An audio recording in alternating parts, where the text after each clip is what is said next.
നമ്മൾ ഒരാളടുത്ത് നമ്മളെ പ്രോബ്ലംസ് സംസാരിക്കുകയാണെങ്കിൽ ഇറ്റ് വിൽ ഹെൽപ്പ്. ഒരാളടുത്ത് ഓപ്പൺ ആയി സംസാരിക്കുകയാണെങ്കിൽ. പക്ഷെ ഇതാണ്, അവരെ വിശ്വസിക്കാൻ പറ്റണം കേട്ടോ. അവരെ കണ്ണടച്ച് വിശ്വസിക്കാൻ പറ്റണം, അല്ലെങ്കിൽ പണിയോടും. ഓക്കെ. ഇതെന്തുകൊണ്ട് ഹെൽപ്പ് ചെയ്യുന്നത് പറയാം. ആൻഡ് ആദ്യം ഞാൻ പറയാം, majority of the time this person, he or she ആരും ആയിക്കോട്ടെ, ദിസ് പേഴ്സണ് നിങ്ങളെ സൊല്യൂഷൻ, നിങ്ങൾക്ക് ആ പ്രോബ്ലത്തിന്റെ സൊല്യൂഷൻ ഉണ്ടാവില്ല. പക്ഷെ നിങ്ങൾ സൊല്യൂഷന് വേണ്ടിയല്ല സംസാരിക്കുന്നേ, സൊല്യൂഷന് വേണ്ടിയോ അവരെ സിമ്പത്തിക്ക് വേണ്ടിയോ അല്ല സംസാരിക്കുന്നേ. അവർ സൊല്യൂഷൻ തരണം. നിങ്ങൾ പ്രോബ്ലം സംസാരിക്കുന്നത് എന്തിനാന്ന് വെച്ചാൽ ക്ലാരിറ്റി കിട്ടാൻ വേണ്ടിയിട്ടാണ്. നമുക്കൊരു സാധനത്തിന് ക്ലാരിറ്റി കിട്ടിയാൽ മാത്രമേ അതിനുള്ള ഇത് കണ്ടുപിടിക്കാൻ പറ്റുള്ളൂ, ഒരു സൊല്യൂഷൻ കണ്ടുപിടിക്കാൻ പറ്റുള്ളൂ. മെജോറിറ്റി ഓഫ് ദ ടൈം അങ്ങനെ കേട്ടോ.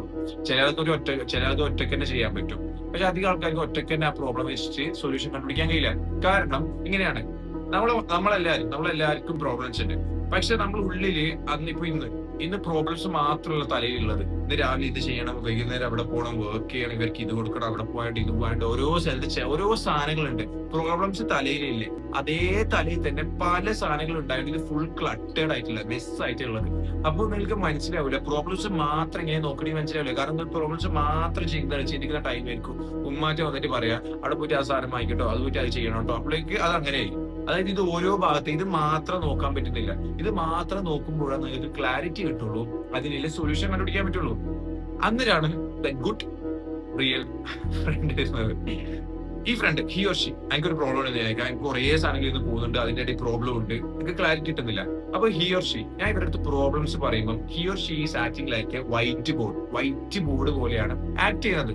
റീസൺ പറയാൻ കാരണം, ഞാൻ ഇവരടുത്ത് പ്രോബ്ലംസ് പറയും, അതായത് ഇവരെ ബോർഡിൽ എഴുതുമ്പോൾ ഐ വോണ്ട് ബി ലൈക്ക്, അതിന്റെ ഇടയിൽ ഞാൻ പോയിട്ട് എഴുതൂല. എനിക്ക് എന്റെ ഉമ്മ പറഞ്ഞിരുന്ന സാധനം വാങ്ങിക്കാൻ പോകണം, ഇന്ന് കടയിൽ പോകണം, അവിടെ പോകണം, ഇത് പോകണം, അതൊന്നും പറയില്ല. I will just say the problem and sometimes majority of the time they will reflect it well. Like ഇങ്ങനെ പറയും, അത് അങ്ങനെയായിരുന്നു, അത് ഇങ്ങനെ ആയിരുന്നില്ല, ഇറ്റ് വിൽ ഹെൽപ്പ് മോർ. അപ്പോ ഈ പ്രോബ്ലംസിൽ അവരടുത്ത് പറയും, അത് മാത്രല്ലേ പറയും, അത് മാത്രം പറയും. ലാസ്റ്റ് ഒരു ഫീൽ ഉണ്ട്, അധികം ആൾക്ക് അതൊരു വെയിറ്റ് എടുത്ത് വെച്ച പോലെ ഫീലാണ്. But real feel is that, അത് എഴുതി വെക്കുമ്പോൾ ഒരു ഫീലാണ്, വിച്ച് ഈസ് എന്തോന്നു, ലൈക്ക് ഒരു ക്ലാരിറ്റി കിട്ടി.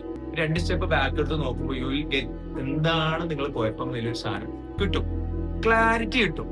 ആ ക്ലാരിറ്റി കിട്ടുമ്പോൾ തന്നെ നിങ്ങൾക്ക് ആ കോൺവെർസേഷൻ, താങ്ക് യു എന്ന് പറഞ്ഞിട്ട് നിങ്ങൾ അവരുമായിട്ട് തീർന്നു, ലൈക്ക് താങ്ക് യു ലിസൺ ചെയ്തതിന് താങ്ക് യു.